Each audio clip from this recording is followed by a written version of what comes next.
और जब हमारी आपकी आंख खुलती है पहले पैताने की तरफ जाती है। तो दुर्योधन ने कहा पितामह, तो क्या नाम, केशव, मैं आपके पास आया हूँ युद्ध का निमंत्रण लेकर। कह पार से पूछा तुम कैसे भैया? कह हम युद्ध का निमंत्रण लाए हैं, भैया ने भेजा है।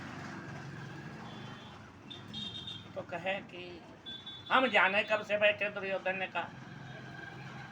तब कृष्ण ने देखा तो कहा अच्छा हम अपनी शक्ति का बंटवारा करते हैं, जो जिसको चाहिए सो ले लेना। कि हमारो प्रण है कौरव नाथ, एक और सेना मम रही है, हाय गए भैरव साथ। एक और मैं रहा हूँ अकेलो, शस्त्र गहा नहीं हाथ, हमारो प्रण है कौरव नाथ। कहे कि एक तरफ मैं अकेला रहूंगा, शस्त्र भी नहीं धारण करूंगा, एक तरफ मेरी सेना। बोलो क्या चाहिए तुमको? दुर्योधन कहने लगा सेना मुझको चाहिए, करना है संग्राम, मेरे घर पर है नहीं गाय चराना श्याम। आपने ब्रज में गौएं चराई हैं, छीन छीन करके माखन खाया, युद्ध करना क्या जाना। कह जाओ तुमको मेरी सारी सेना मिली, दुर्योधन से कह दिया दे दी सेना, ले जाओ ले जाओ। पांडवों की तरफ कृष्ण, दुर्योधन आया, पितामह विजय ले आया, विजय ले आया, विजय ले आया। क्या विजय ले आया? कहे कृष्ण की सारी सेना। और कृष्ण कहे पांडवों की तरफ विजय का खा के गया है, जहाँ कृष्ण है वहाँ विजय। अरे कहा उन्होंने महाभारत के मैदान में शस्त्र नहीं धारण करूंगा। पितामह कहने जो अपने भक्त के लिए मत्स्य अवतार ले सकता, कच्छप बन सकता, यहाँ तक सबसे घृणित 12 अवतार ले सकता है, वो क्या शस्त्र नहीं धारण कर सकता।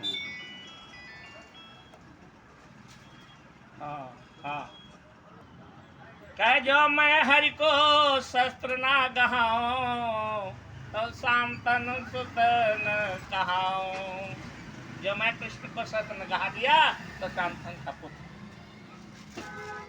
भैया हो युद्ध होने लगा तो मारे अर्जुन की न कौरव सह सके, मरने वाले हाय तक नहीं कह सके।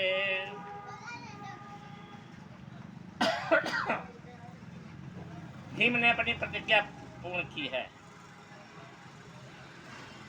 कि जब तक मनुष्य पलक मारता है उतनी देर में याद द्रौपदी के आंसू आ गए, पल में 14 कौरवों को ढा गए। शाम होने पर लड़ाई बंद थी, आज शोभा कौरवों की मंद थी। आके दुर्योधन पितामह से कह रहा, नीर नैनों से छलाछल बह रहा। ले लिए 14 बिरादर, भीम ने प्रण पूरा किया बराबर। भीम ने आपकी आंखों के आगे हो गया, जागने पर भाग्य मेरा सो गया। यह दुर्योधन की दशा देख करके पितामह कहने लगे क्यों परेशान हो रहे हो? आज का बदला कल उतारा जाएगा, कल को एक पांडव मारा जाएगा। अब ये सुनकर के पांडवों में खलबली मच गई। कन्हैया आते हैं तो आपस में पांडव लोग होली जैसी मिल रहे हैं।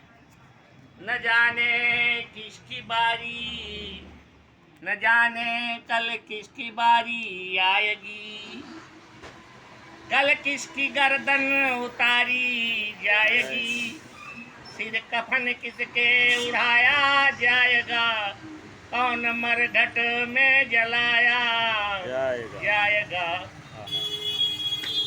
अच्छा कन्हैया आ गए, कहने लगे ये क्या तमाशा कर रहे हो, कल आने दो। आराम करा करके सबको अपने खेमे में आए, उनकी चिंता उर में लाए। पांडवों की चिंता लाए, उठते बैठते करवटे बदलते, नहीं चैन रात भर पाते हैं। पूरी रात्रि बीत गई। रात में यह सोच कर माधव उठे प्रभात में, जा करके द्रौपदी को पुकारा, बहना उठो दिन हो गया, तेरे बिन जीतना मुश्किल हो गया। इनका बाप तो हम हो कहें कन्हैया भैया लड़ाई पड़ी है, लड़ना नहीं पड़ेगा। जो मैं कहता जाऊं उसे करती जाओगी, दुबकती हुई पाँव मेरे पीछे आओगी। कहीं अब रात्रि हम किसी के साथ नहीं जाऊंगी। क्यों? कहे कलंक लग जाएगा कि द्रौपदी भाग गई। कहीं कह देना कृष्ण भैया कहे कि तो बाद की बात है, कलंक लग जाएगा। फिर कह जैसे हम तैसे है बने। कहते लाओ साड़ी जमकर। कन्हैया ने साड़ी जमकर पहन करके कहा कह देना विदुरानी चाची के साथ गई थी। क्यों? वो परमात्मा कहता है करहूं सदा तिन कई रखवारी, जिन बालक राखे महतारी। तो नहीं माँ बन पाए। माँ और चाची में क्या फर्क है? विदुरानी चाची में है? माँ और चाची में कोई अंतर नहीं, ये बताया है। अरे कन्हैया कह देना कहा कि हम भेष बनाते हैं, विदुरानी चाची के साथ गई थी, ये कह देना। अगर कोई पूछे तो ये कलंक नहीं लगेगा, ये बात कह रहे हैं। थोड़ी दूर चलने के बाद में कहने लगे बहन ये चप्पल उतार दो, पांचाल देश की है, पितामह के पास चलना है। आपकी चप्पल की झनकार समझ जाएंगे तो काम बिगड़ जाएगा। कहीं बता देता महल में उतार देते क्या हमको लाओ। लेकर के पीताम्बर के कोने में लपेट करके बगल में दाब लेते और द्रौपदी को लेकर गए मोहन वहाँ। भीष्म ब्रह्मचारी कथा खेमा जहाँ, खुद तो बाहर ही खड़े रहे, भीतर भेजा पांचाली को, कौरव कुल की उस काली को, पांडव कुल की उजियाली को। क्या कह रहे हैं? पहले परिचय की बात न हो, जा कर के कार्य पूर्ण कर दो। यतिवर बाबा के चरणों में जाकर अपना मस्तक धर दो। तो प्रातः की बेला में बाबा भीषम की लगी समाधि थी, मन हरि चरणों में लीन हुआ, उस जगह न कोई उपाधि थी। द्रौपदी ने जाके सिर टेका, चरणों में वीर पितामह के, चरणों पर कौन गिरा देखूं, भीषम बाबा एकदम चौंके। देखा एक सधवा नारी है, चरणों में शीश झुकाती है, उसके तन की रंगीन साड़ी उस सधवापन को दर्शाती है। हमारे देश में दो प्रकार की स्त्रियां रहा करती हैं, जिसका पति नहीं होता विधवा जी, और जिसका पति जीवित है वो सधवा। हाँ।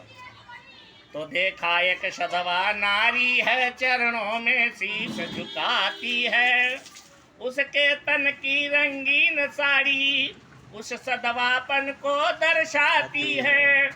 तो आशीर्वाद मुख से निकला, सौभाग्यवती हो ए बेटी, तेरे हाथों से मेहंदी का ना रंग कभी उतरे बेटी। लेकिन द्रौपदी ने मस्तक नहीं उठाया। पितामह ने फिर दोहराया, जाओ जाओ बेटी जाओ, सिंदूर तुम्हारा अटल रहे।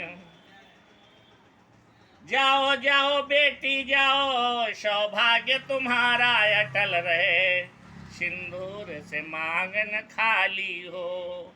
आशीर्वाद ये भी ले जा, तू वीर सपूतों वाली हो। ये सुन करके द्रौपदी बोल उठी, चरणों में से द्रौपदी बोल उठी, बाबा जी क्या फरमाते हो, कल और आज कुछ और कहा, तुम सतवादी कहलाते हो।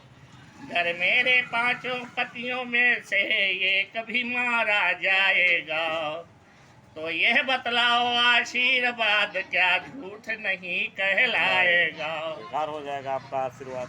सिंदूर जो मेरी मांग कहे, वाणों से उसे बुझाओ ना, मेहंदी की लाली रहने दो, साड़ी का रंग उड़ाओ ना।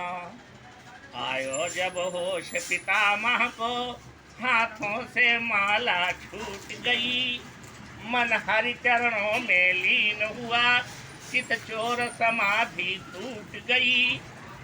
बोले बेटी तूने मेरे कुल को इतना पवित्र कर डाला है, पहरा तेरा देता होगा जो विश्व रचाने वाला है। बूढ़ा होने को आया है, आदत नहीं जाती चोरी की, नीति नीतियाँ नई ही चलता है, मुझसे चोरी की। लेकिन द्रौपदी तो कहती थी बाबा अकेले, लेकिन सतवादी के आगे झूठ कैसे चल सकता। आखिर में कहना पड़ गया।